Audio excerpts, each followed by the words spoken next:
हाय बच्चों, कैसे हो? तो मैं आज आपको एक 3 या 5 मिनट में बताता हूँ को गैल्वानोमीटर जो है, उसको एमीटर में कन्वर्ट कैसे करते हैं, ठीक है? मतलब ये जो गैल्वानोमीटर होता है, वही एमीटर होता है। उसको ही वोल्टमीटर करके भी यूज़ करते हैं और एमीटर करके भी यूज़ करते हैं। तो कैसे यूज़ करते हैं? तो टिप नंबर 1 पहले तो आपने गैल्वानोमीटर ले लिया, ठीक है? अब ये गैल्वानोमीटर एमीटर का क्या काम है? एमीटर का काम है कि करंट को मेजर करना, ठीक है? तो अब ये गैल्वानोमीटर का काम भी हो जाएगा करंट को मेजर करना। बट ये गैल्वानोमीटर की जो कॉइल होती है, वो बड़ी डेलिकेट होती है, मतलब बहुत सी नाजुक होती है। इसमें से अगर हम लोग 2 एम्पीयर भी करंट भेज दें ना, तो ये गैल्वानोमीटर डिस्ट्रॉय हो जाएगी क्योंकि इसके नीचे से स्प्रिंग होती है, तो स्प्रिंग टूट जाएगी, ठीक है? तो हम लोग इसमें से स्मॉल करंट भी पास करें, तो गैल्वानोमीटर टूट जाएगा। आप बोलोगे सर अभी करें क्या? कुछ नहीं करना है। आपको क्या करना है कि इसको पैरेलल में एक स्मॉल रेजिस्टेंस कनेक्ट करना है इसे पैरेलल में, ठीक है? कैसे? पैरेलल में स्मॉल रेजिस्टेंस ऐसे कनेक्ट करना है। ये जो आपने स्मॉल रेजिस्टेंस कनेक्ट किया पैरेलल में, इसको ही हम लोग कहेंगे शंट रेजिस्टेंस, एस। इसको क्या कहेंगे हम लोग? शंट रेजिस्टेंस कहेंगे।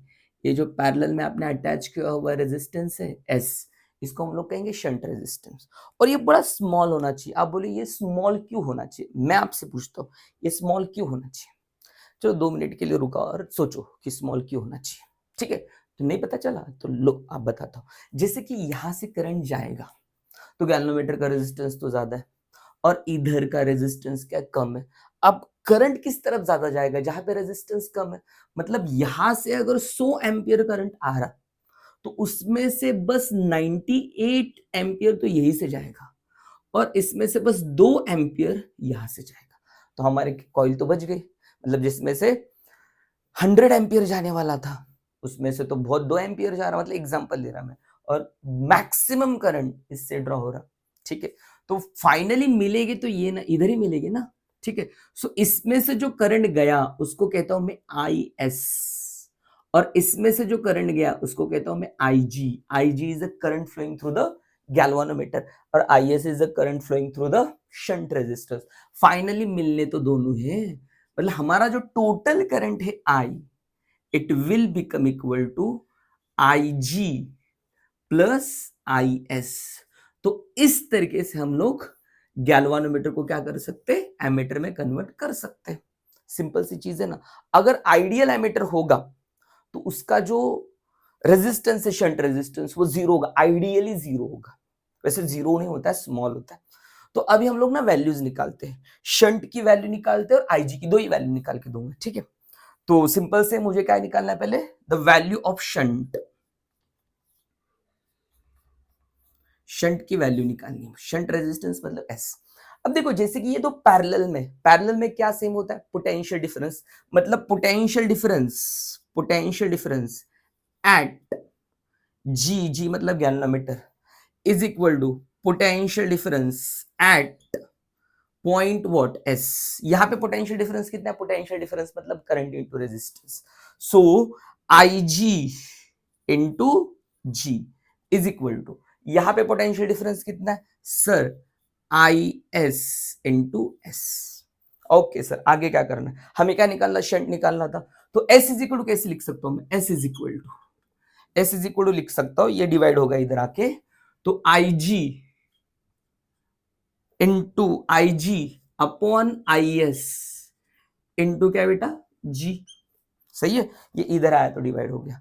आई एस को कैसे लिख सकते? आई एस को ऐसे लिख सकते, आई माइनस आई जी।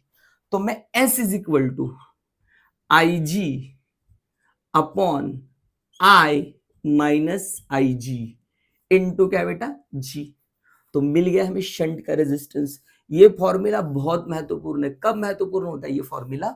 कॉम्पिटिटिव में बहुत महत्वपूर्ण होता है। ये शंट का निकाल, अब हम निकालेंगे इसमें से करंट कितना जा रहा है, ठीक है? वही तो निकालना है बेटा, कितना जा रहा है वो तो इंपॉर्टेंट है। फिर से हम लोग क्या निकालना है मुझे? करंट, करंट थ्रू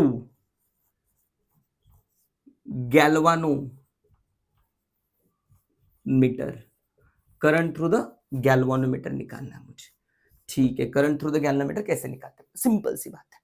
फिर से हम लोग ये लेंगे, हमें पता है, क्या पता है हमको, I G into G is equal to I S into S. ये आई एस मतलब नीचे आई एस है, नहीं तो आई एस इंटू एस कर दोगे, ठीक है। मैं आई एस को कैसे लिख सकता, आई एस को आई माइनस आई जी, चल ठीक है लिख देता sir, I G into G is equal, I S को कैसे लिख सकता मैं, I minus I G into S.